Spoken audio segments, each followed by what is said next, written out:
یوه خبره احتیاطاً تاوي ډېره خوندوره خبره کړې وه چې له ما نه ویره سوله چې هغه زه وکړم طالبانو په لنډو الفاظو کې. نن طالبانو قرآن د علم کتاب ده که د تبرک کتاب ده؟ طالبانو ورونو څومره وخت وتلی؟ 14 قرنه وتلي. وصرفت أذهانهم وعقولهم ورغباتهم عما حتى أصبح القرآن إنما يقرأ للتبرك وضاعت الثمرة المقصودة منه وترى من جهة أخرى. نن قرآن طالبانو تاسې د الله دپاره وایم قرآن نن په افغانستان کې د چا دپاره ویل کېږي؟ چې علم تر زده کړي که تبرک؟ د خپلو کورونو کې هم د څه دپاره ویل کېږي؟ نور یې پرېږده. د تاسې ټولو کورونو کې مور مو خور مو پلار مو ورور مو د قرآن د چي دپاره وایي؟ د تبرک دپاره یې وایي که نه د تبرک؟ ښه چې قرآن د تبرک دپاره وایي.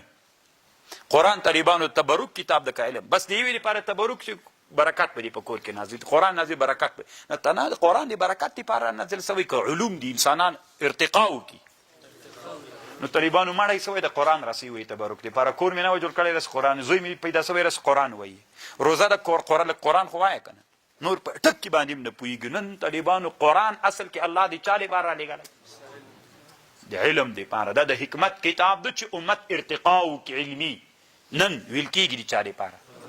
د تبرک دپاره ویل کېږي. دی وایي ته ما ته وایې چې زه ملامت یم. سړی چې دته راغلی هغه ورته ویلي چې نه بلکل خبرې دي حق دي. خو نوم یې نه دی یاد کړی. ما شیر محمد نه ښکاري طالبانو کوم بل یو. خو شیر محمد ته ما سخته غوسه راځي طالبانو چې دا شیر محمد یا مې غوسه ورته راځي یا طالبانو داسې نه افغانستان ته راغلی شهید کړی نه ولاسې هېڅ پته د شیر محمد نه لګېږي چې ته دومره لوی سړي سره اوسېدلی یې او دومره ډېرې خبرې تا سره کړي. ته شیر محمده چیرې وې؟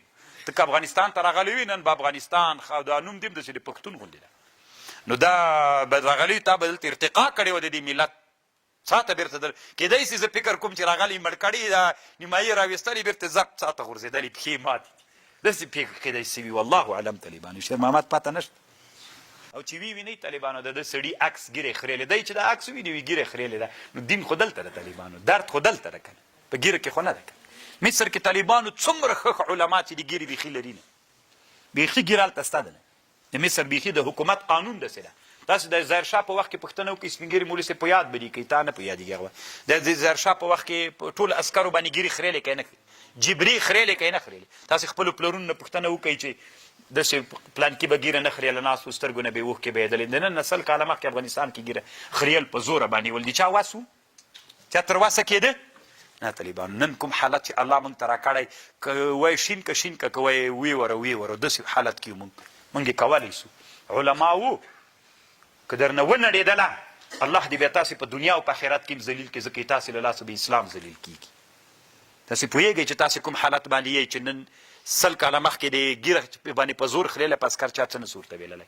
100 کاله بعد ته یو انقلابي څوک ګرځېدلی ټوله سیمه دې تا نه ډارېږي داسې یو واک الله درکړی نو واک به تنبه کېږي نه واک ته واک داسې علمي مخ ته بوځه چې نه د 250-300 کاله بیا بادشاهي ونړېږي بلکې هغه د اندروبا غوندې مسله سي چې اندروبا سره وسپنه کېږدي په وسپنه کې بیا د ازبکستان تاجکستان ازبکستان و ایران و پاکستان دې وطنو کې هم طالبانو د اندربایي فکریه راغلي وي او چې راغلي خو څه کوي طالبانو دا لمنه دا دسترخوان غټ سوی وي. او که داسې حالت کې ته پاچاهي وکړې چې هغوی داسې درنه قای کوي که نه چې د خپل ملت درنه تور سي بیا طالبانو علمي مخ ته لاړ سئ خوښه مو.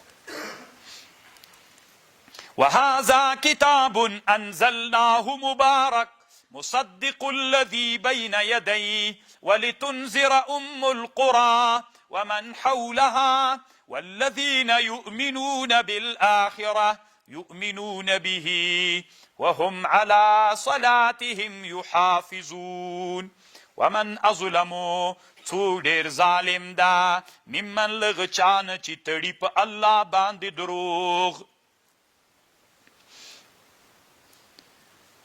او قال یا وای اوحی الی وحیس دا داسې چلو طالبانو یو سړی و عبدالله بن ابي سرح نومېده د نبي علیه السلام کاتب یو ورځ نبي علیه السلام ته خط لیکه د نبي علیه السلام وحی لیکله یې دا آیات راغی لقد خلقنا الانسان من سلالة من طین ثم انشأناه خلقا آخر دا یې لیکه نو د هغه له ځان سره ویلې دا څه نومېږي عبدالله بن ابي سرح د ځان سره ویل تبارک الله احسن الخالقین.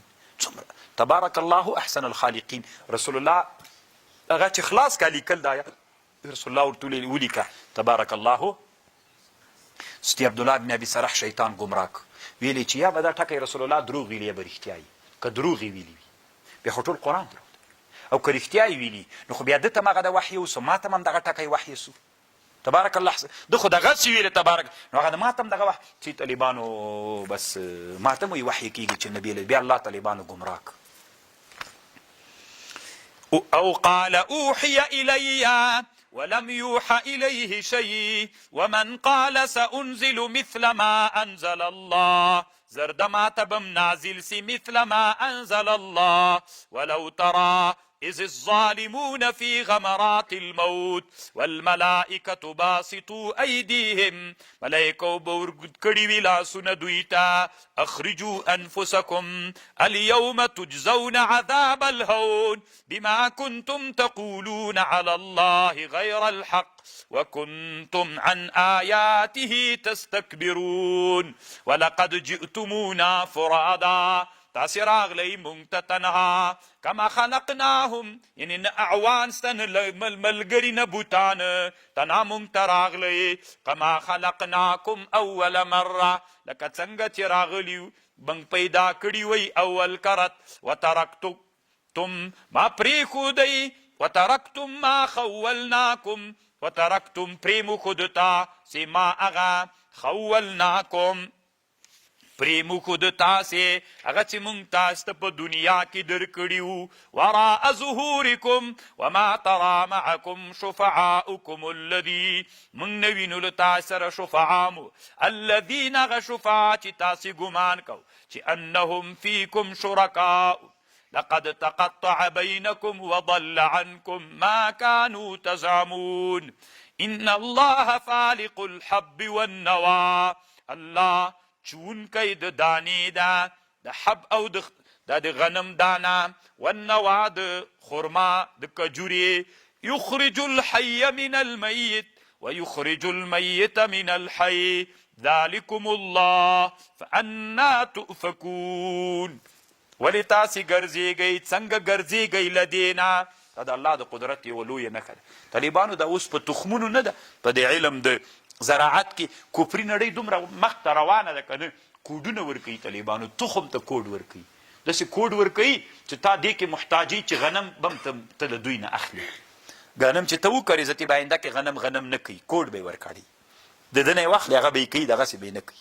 څه فکر کوي چې دنیا دې دومره غلام کې بیا به څه کوي؟ بیا به وي چې اسلام بیا چې ټول لحاظو نه غلام سي بیا چې وږی سي بیا کفر هم مني. مخمسي حالت کفر ده که نه څنګه منل کېږي چې به کرا طالبانو ورسي. الله دې اسلامي امت راویږي.